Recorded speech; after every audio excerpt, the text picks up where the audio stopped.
जैसे आपकी आयु 80 वर्ष है और आपने कोई महत अपराध कर दिया, फिर आपके ऊपर अकाल मृत्यु लागू हो जाएगी, तत्काल दंड दिया जाएगा।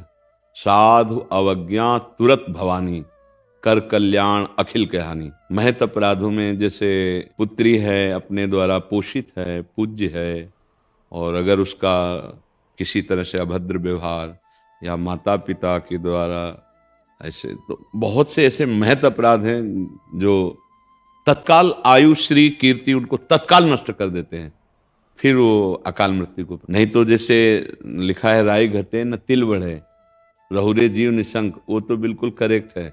लेकिन अब वर्तमान में जो अपराध बन गया, समस्त शुभ कर्मों को नष्ट करके उसको तत्काल दंड मिलेगा।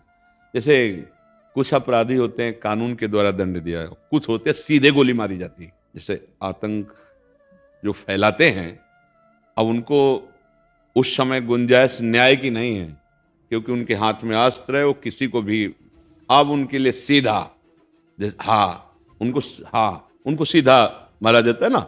ऐसी जैसे हमसे कोई भयानक अपराध बन जाए, अब ये सुकृत नष्ट हो गए, भारी पाप बन गए, उनका कष्ट भोगना पड़ रहा है। और अगर अकाल मृत्यु का योग ना होता तो उसकी चर्चा ना होती ना। ये अपने आप पूरी आयु की मृत्यु की बात आई तो शास्त्रों में अकाल मृत्यु की बात क्यों आती? तो अकाल मृत्यु आती महत अपराध बन जाने पर, तत्काल आपके सुकृत नष्ट हुए, अब कोई योग बनेगा और आप नष्ट हो जाएंगे।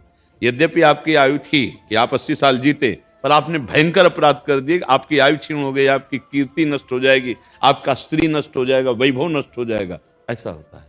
वो फिर मृत्यु को तत्काल, अब जैसे अकाल मृत्यु जैसा कोई अपराध बन गया और बनने वाला और हमारी होने वाली, अब हम भगवान का चरणामृत, भगवान के आश्रय नाम तो कट सकता है। अकाल मृत्यु हरणम सर्वव्याधि विनाशनम श्री कृष्ण पादोदकम पीत्वा पुनर्जन्म न विद्यते। जैसे तीनों टाइम हम भगवान का चरणामृत पिए तो अकाल मृत्यु का योग बनने वाला वो भी कट जाएगा और रोगों का नाश हो जाएगा और भगवान की प्राप्ति। अकाल मृत्यु हरणम मतलब अकाल मृत्यु होती है और उसका हरण हो सकता है। भगवान का नाम जप करो, तीनों समय भगवान का चरणामृत पियो तो अकाल मृत्यु का अपहरण हो जाएगा। तो अकाल मृत्यु ऐसा नहीं कि नहीं होती है, होती है। जैसे कोई अकाल मृत्यु नाम की कोई वस्तु नहीं है, नहीं है। आपके द्वारा अगर महत अपराध बन गए तो फिर ऐसा है।